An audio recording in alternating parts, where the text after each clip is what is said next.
Hello everyone, welcome back to the channel. This is going to be sort of my first big ranking video in a while. I'm going to kind of go through this fairly quickly because there are 32 movies that we're going to be ranking today, and this franchise is only going to grow bigger and bigger. I did make this list a while back when there were only like 23 of these things. Now we have about 10 new ones. Likewise, some of my opinions have definitely changed, and of course we have a bunch of new films to add to it. There will be some spoilers in this, so if you haven't seen all of these, including the latest Guardians of the Galaxy Volume 3, I highly recommend you watch it before you check out this video. Also, I'm not going to be including any of the Disney Plus series because none of those really stood out to me that much, and I want to stick to just the movies here.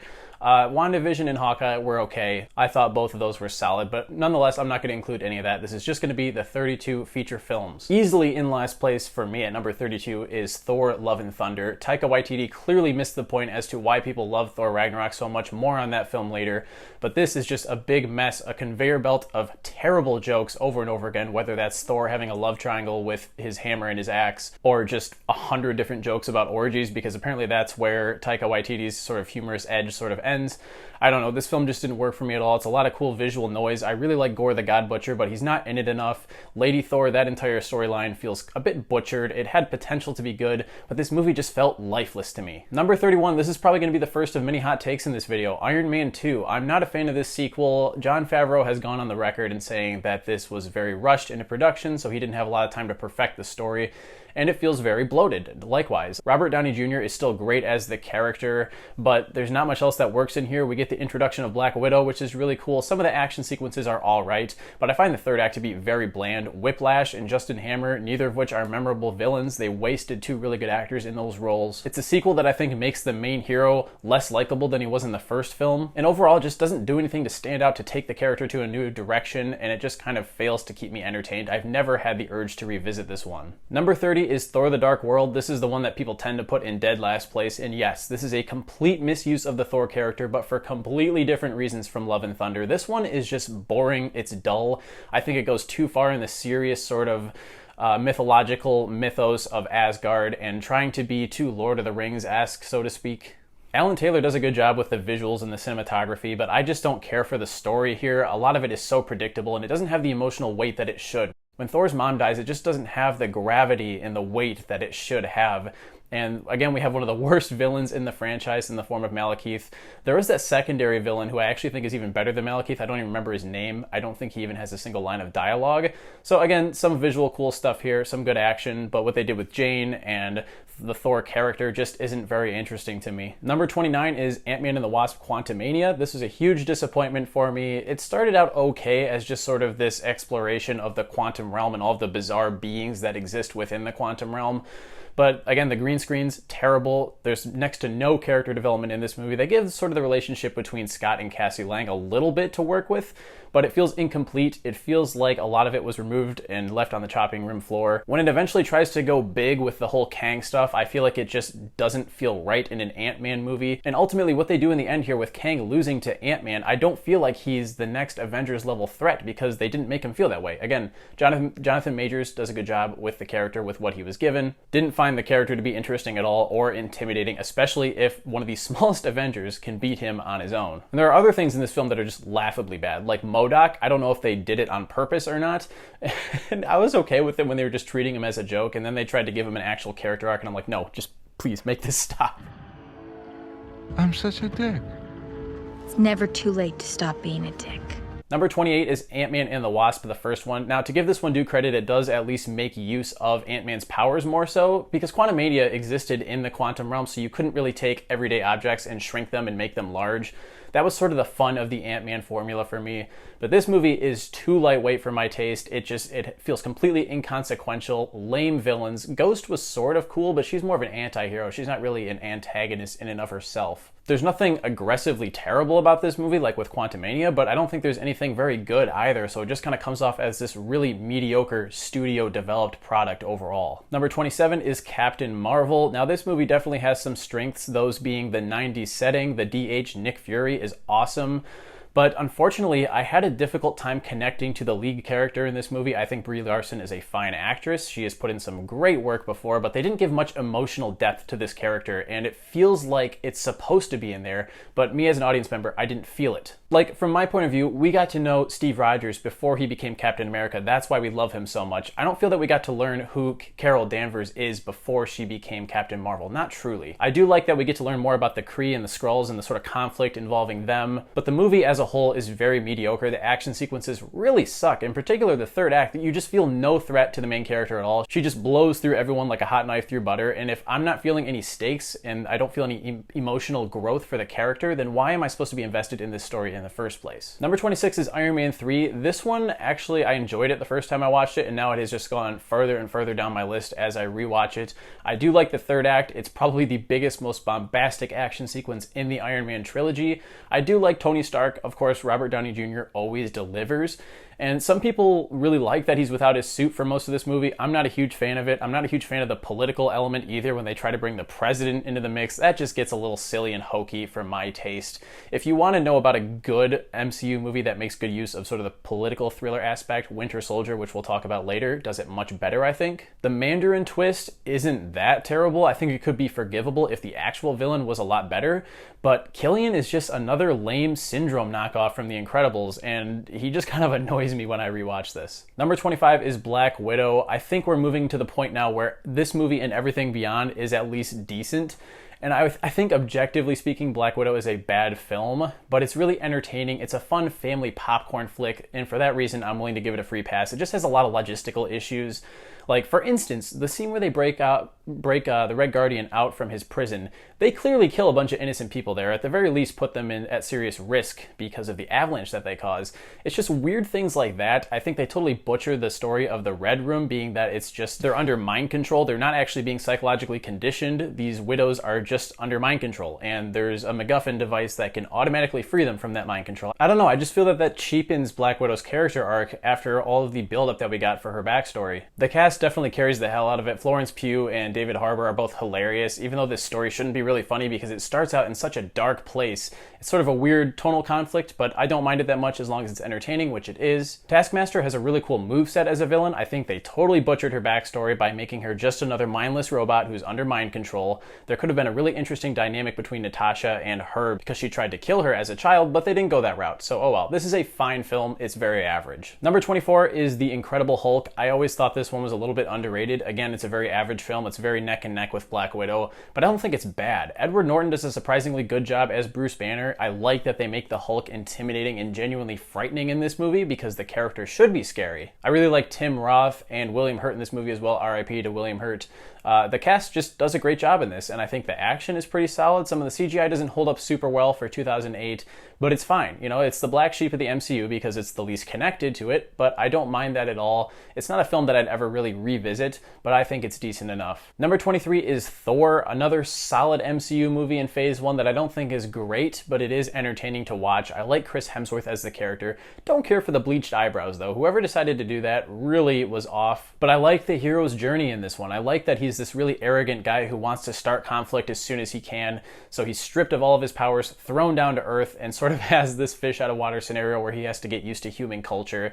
And then, of course, he has to go through the hero's journey and do something for the sake of doing the right thing rather than wanting to start a war. I do think the stuff on Asgard is a little too self-serious for its own good.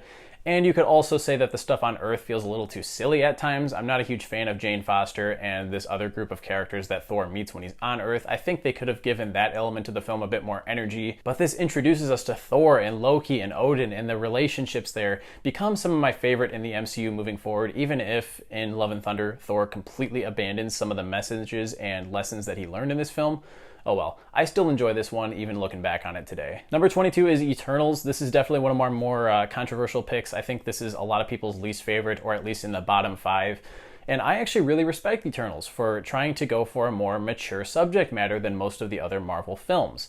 It's definitely overstuffed, introducing a minimum of 10 new characters, and it's trying to give them each sort of their own focus in this story that really spans over the course of 7,000 years. It's just way too much. It took way too big of a bite out of this sort of mythology that it could chew. But I do really like the themes of choosing love over loyalty and sort of humanity, and how can you connect with humanity if these immortal beings that were sent here for this purpose are forced to integrate with human society. All of that stuff was really interesting to me. Of course, some of the characters shine more than others. Personally, my favorite is Ikaris. I know the whole bad Superman thing has gone a little too far for some people. It certainly has issues. I'm going to acknowledge that for sure. The Deviants, really poorly handled. They're just big CGI monsters.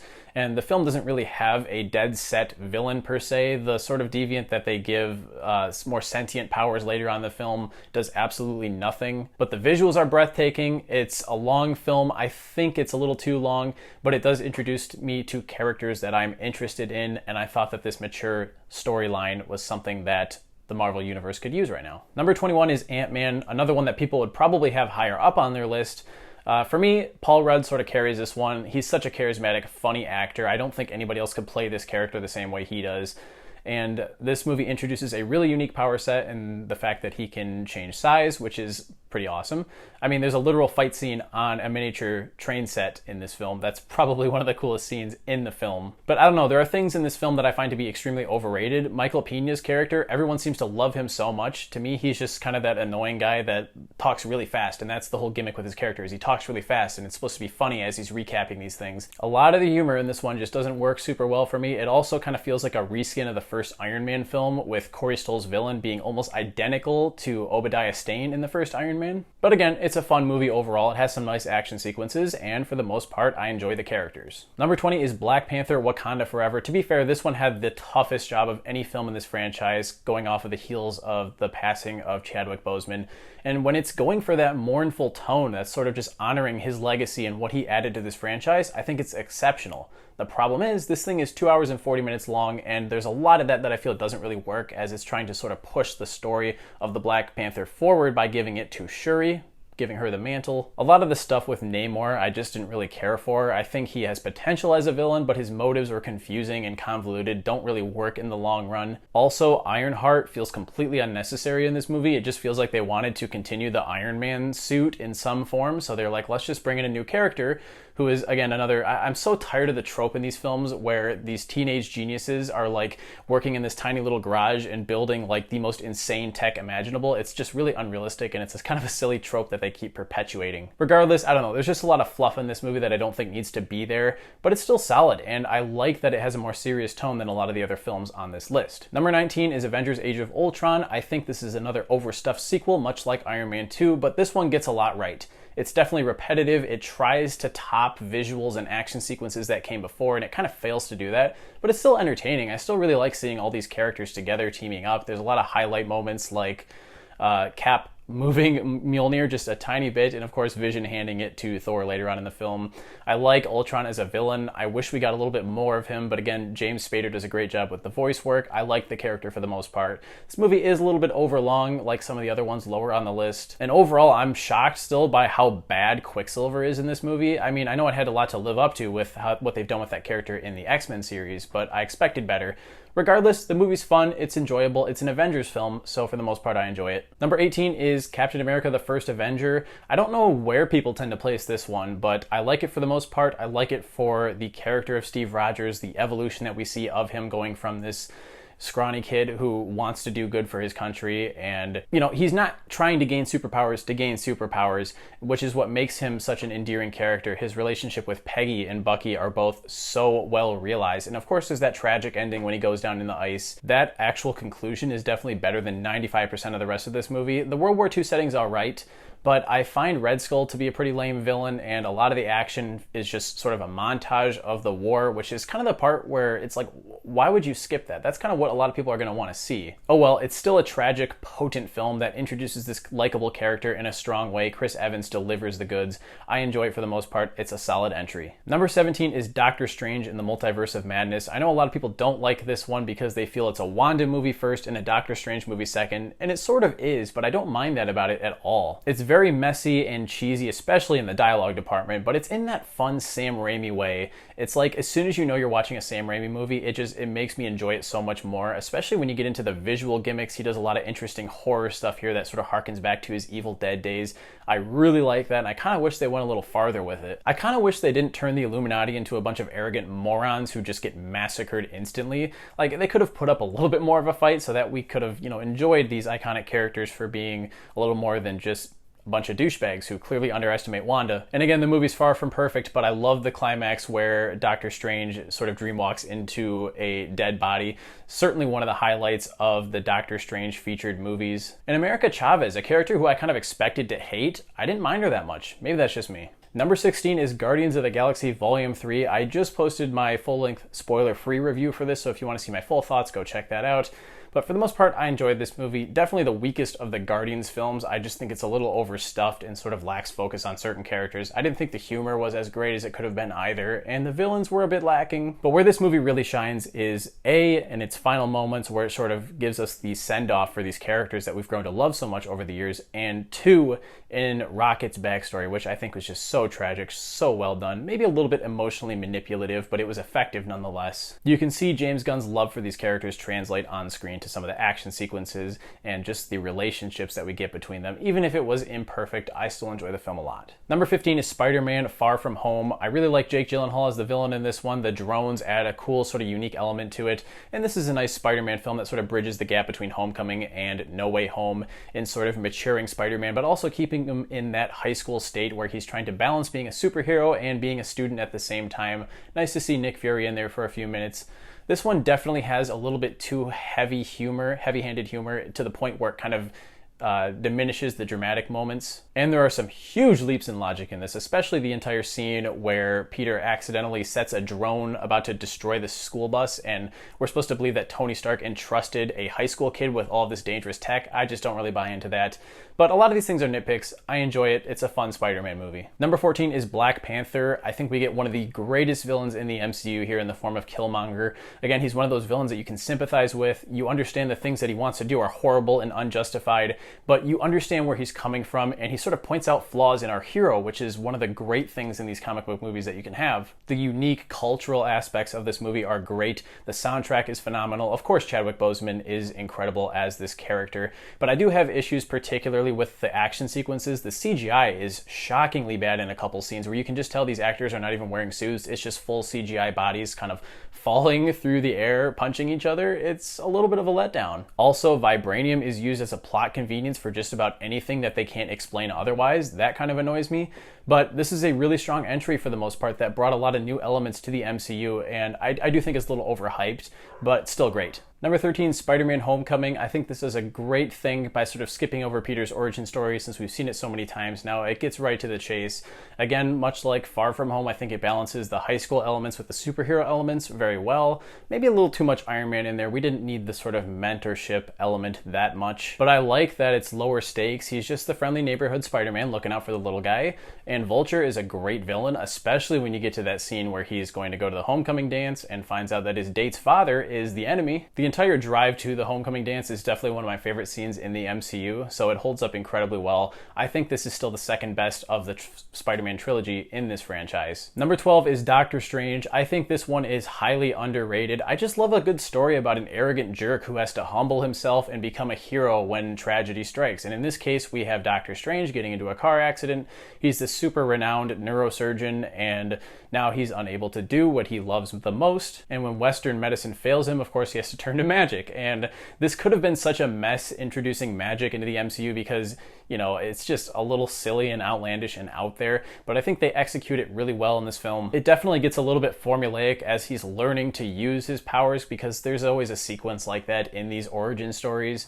But I like a lot of the unique trippy elements here, the Inception-esque sort of action sequences where they're bending buildings and just completely messing with the physics of reality. I'm definitely going to be in the minority on this one, but I like Dormammu. I like how the third act sort of subverts expectations, and there's this time loop sequence instead of sort of just having a generic final battle where the hero punches the villain a bunch of times and that's the end of it. Really great entry, and I still enjoy it a ton. Number 11 is Shang-Chi and the Legend of the Ten Rings. I'll say right off the bat, best action sequences in the MCU, hands down. The martial arts stuff is so well done. There's no shaky cam here. It's all in frame and these nice wide shots. I love that about it.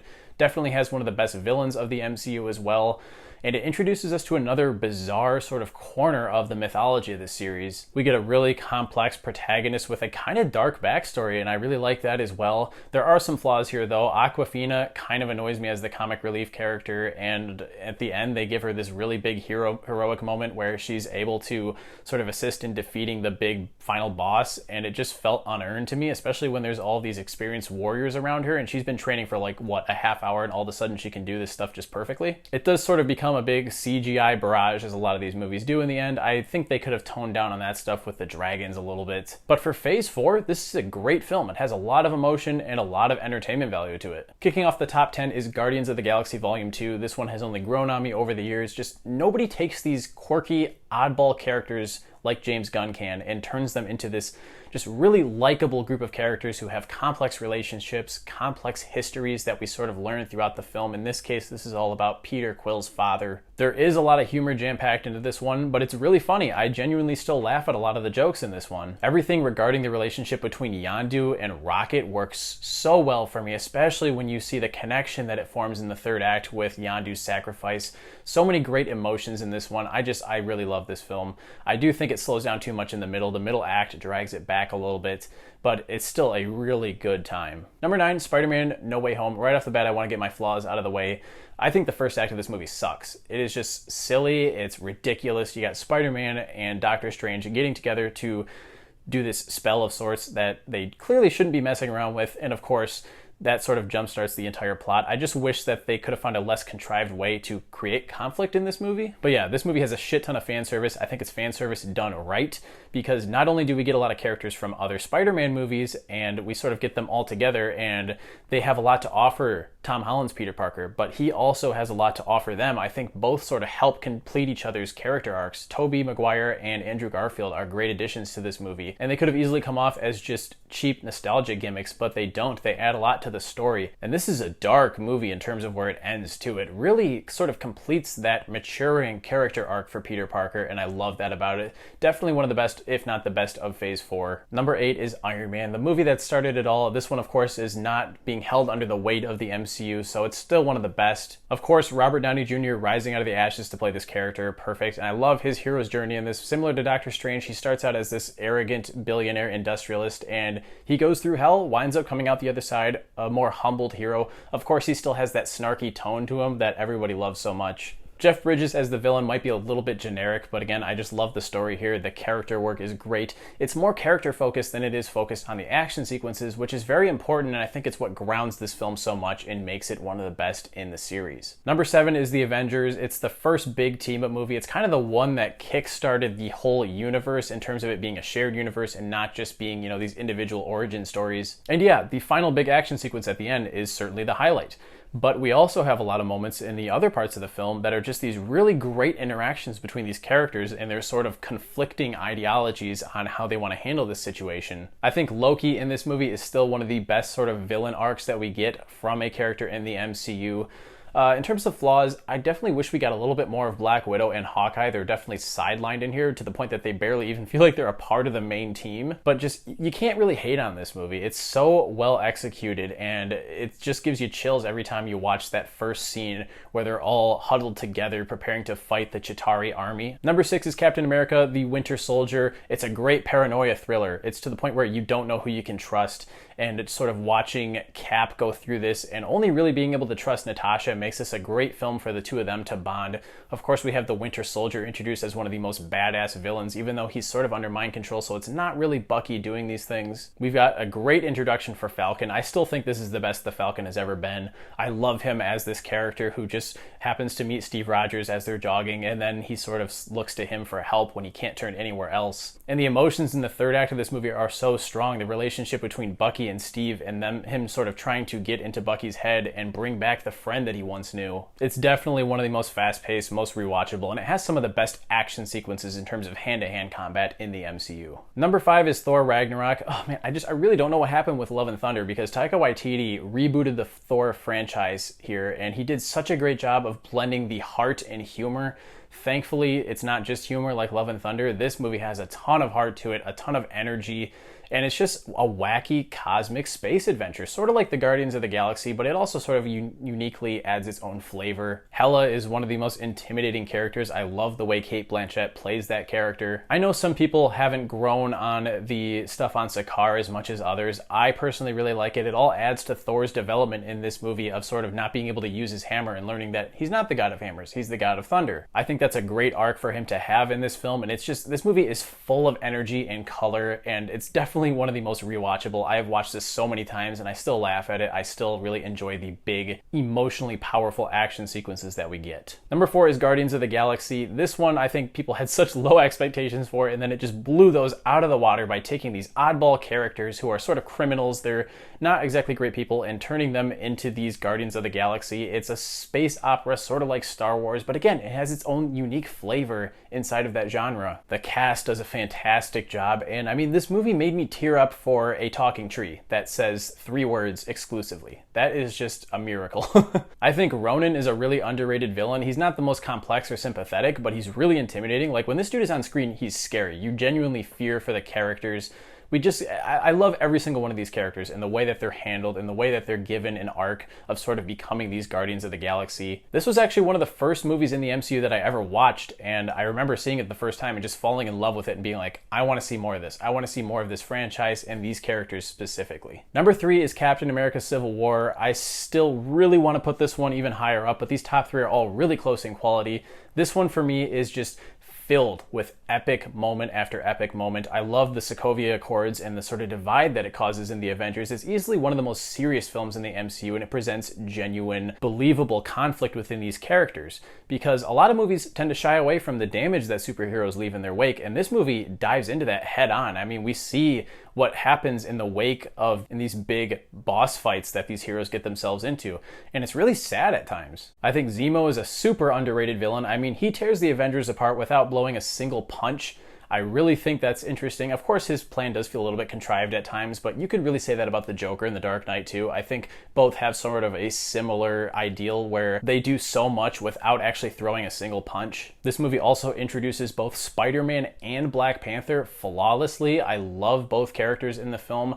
I love the airport sequence, and of course it leads to this final emotional reveal of what happened to Tony's parents. And people say there were no stakes in this movie. I disagree. I mean, I know Rhodey's paralysis is sort of reversed by Tony's technology and stuff like that, but I don't know, rewatching this one, I still feel the emotional weight of Cap dropping that shield on the ground at the end. This movie just has so much emotional weight to it. I don't know, on the right day I might wake up and say this is the best MCU movie. It just depends on how I'm feeling on the current day. Number 2 is Avengers Endgame. This is a long film. I understand why some people might not like that, but it's a celebration of everything that came before, and I love it for that. I love all of the callbacks and the fact that a lot of the stories that came before wind up being relevant to the story here. I mean, there's a lot of characters in here, but less so than Infinity War because a lot of them were dusted. So we also get this really intimate story with sort of the original Avengers that are still standing, and their sort of desperation to right the wrongs and bring back everybody. And the movie subverts expectations in a lot of ways by killing Thanos right at the beginning. But again, this isn't Thanos' movie. This is the Avengers movie and sort of conclusion for a lot of these characters, and I think it does a phenomenal job at handling that aspect. The third act of this movie is just one of the most incredible cinematic action sequences we've ever seen.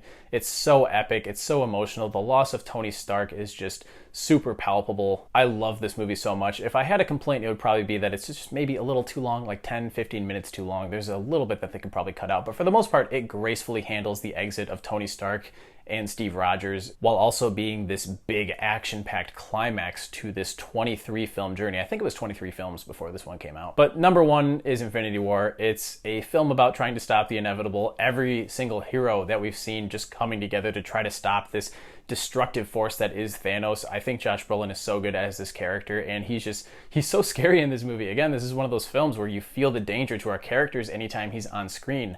and this movie juggles a huge cast so gracefully. You could definitely complain that, yeah, certain characters don't interact in this movie at all. Like Tony and Steve don't see each other at all in this movie, but I don't mind that because they choose all these pair-ups that are so interesting, like the Guardians of the Galaxy with Iron Man and Captain America goes to Wakanda. It's just all these relationships that have been formed over the years wind up being relevant to this really epic conclusion, or at least part one of that conclusion. Of course, we have the ending that is one of the most heartbreaking, tragic things ever. I mean, you know, most of the people that get killed in this movie are probably going to come back, at least the ones that get dusted. But at the time, it just had such a strong impact because it's so sad to see all of these people die, especially Peter Parker. I mean, that was the one that hit the most hard, as he has his spider sense and he knows that he's about to be dusted. It's definitely one of the biggest films we've ever gotten, and it's epic. I love this movie so much. So there you have it, guys. Those are my thoughts on the MCU as a whole, ranking it from worst to best. It's a super long list, so I do want to know what you guys think, but maybe just drop your top 5 favorite and top 5 least favorite, or if you want to list them all out, go for it. Don't forget to leave a like and subscribe if you want to see more videos like this, and I'll see you guys in the next one. Thanks for watching.